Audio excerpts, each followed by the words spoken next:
Hello friends, income tax के cases की series में आज जो केस हम लोग डिस्कस करेंगे उस केस का नाम है Shailesh Saha versus income tax officer and others. ये केस 456 आईटीआर पेज नंबर 374 पर रिपोर्ट हुआ और इस केस का जजमेंट 23 सितंबर 2022 को आया और मैटर बॉम्बे हाई कोर्ट ने एक रिट पिटीशन के अंदर डिसाइड किया। फ्रेंड्स, जैसा कि हम जानते हैं कि पिछले कुछ टाइम में काफी सारे केसेस ऐसे देखने को मिले जहां पर डिपार्टमेंट ने एक ऐसे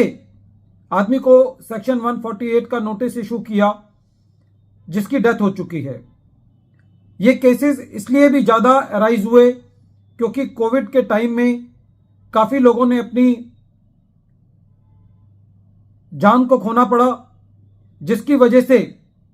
जब उनके असेसमेंट के नोटिस सेक्शन 148 में भेजे गए तो उनके लीगल ईयर्स को ये नोटिस मिले। अब इस बारे में कोई दो राय नहीं है कि एक सेटल्ड लॉ है कि यदि किसी ऐसे आदमी को नोटिस दिया जाता है जिसकी मृत्यु हो चुकी है और वो नोटिस उसके लीगल ईयर्स को मिलता है तो ये नोटिस वैलिड नहीं होता। लेकिन डिपार्टमेंट की जो इस बारे में प्ली होती है वो ये होती है कि एसएससी ने डिपार्टमेंट को इस बारे में इंटीमेट नहीं किया कि एसएससी की डेथ हो चुकी है, तो डिपार्टमेंट को ये कैसे पता चलेगा कि एसएससी की डेथ कब हुई और वो नोटिस किसको इशू किया जाए। इस केस के अंदर एसएससी की डेथ हुई, उसके लीगल ईयर्स को नोटिस मिला। लीगल ईयर्स ने डिपार्टमेंट को यह इंटीमेट किया कि एसएससी की डेथ हो चुकी है, इसलिए यह नोटिस वैलिड नहीं है। ऐसी परिस्थिति के अंदर जो डिपार्टमेंट के पास राइट रिकोर्स ऑफ एक्शन था वो ये था कि सेक्शन 148 का नोटिस वो ड्रॉप कर दिया जाता और लीगल ईयर को एक दूसरा सेक्शन 148 का नोटिस इशू किया जाता। लेकिन डिपार्टमेंट के साथ दुविधा की बात यह होती है कि डिपार्टमेंट जब एसएससी को नोटिस इशू करता है तो बिल्कुल आखिरी समय पर जब डेडलाइन आ चुकी होती है तब नोटिस इशू करते हैं और उनके पास इतना समय नहीं होता कि जब एसएससी उनको इंटीमेट करता है, लीगल ईयर उनको इंटीमेट करता है कि एसएससी की डेथ हो चुकी है, जब तक लिमिटेशन पीरियड जो है वो खत्म हो चुका होता है। ये डिपार्टमेंट की सुस्त रवैये की वजह से होता है।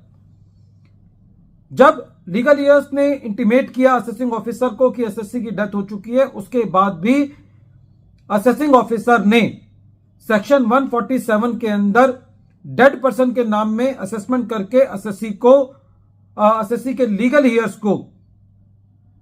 असेसमेंट ऑर्डर भेज दिया, जिस असेसमेंट ऑर्डर के against legal year writ petition में गए और उनका यह कहना था कि जैसे ही लीगल ईयर्स को ये नोटिस मिला उन्होंने असेसिंग ऑफिसर को इंटीमेट किया कि एसएससी की डेथ हो चुकी है, उसके बावजूद भी असेसिंग ऑफिसर ने असेसमेंट किया। ऐसी परिस्थिति के अंदर इस केस से सभी एसएससीज के लिए जिन केस पर यह चीज फॉलो होती है कि जहां पे नोटिस मिला और एसएससी की डेथ हो चुकी है, तो मेरा यह सजेशन है कि जैसे ही किसी की डेथ हो तो उसके प्रोफेशनल्स को या उसके फैमिली मेंबर्स को जितने भी रेवेन्यू डिपार्टमेंट है, चाहे वो इनकम टैक्स डिपार्टमेंट है, चाहे वो जीएसटी डिपार्टमेंट है, वहां पे इंटीमेट करना चाहिए बकायदा डेथ सर्टिफिकेट लगा करके कि इस एसएससी की डेथ हो चुकी है, क्योंकि उसके बाद यदि नोटिस इशू किया जाएगा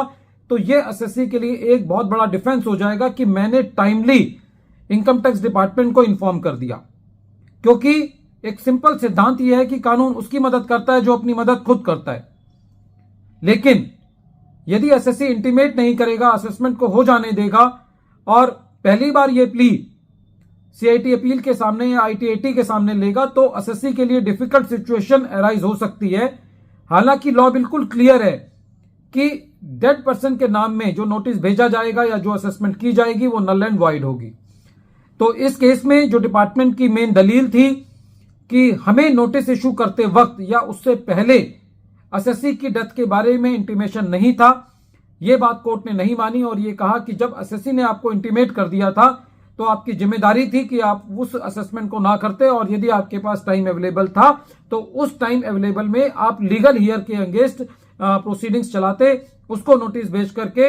एसएससी का असेसमेंट करते। वीडियो के अंत में एक बार फिर मैं केस का नाम रिपीट कर रहा हूं। केस का नाम है Salesh Shah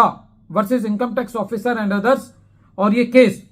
456 ITR page number 374 पर रिपोर्ट हुआ। मैटर बॉम्बे हाई कोर्ट ने डिसाइड किया और इस केस का जजमेंट 23 सितंबर 2023 को आया। Thank you friends.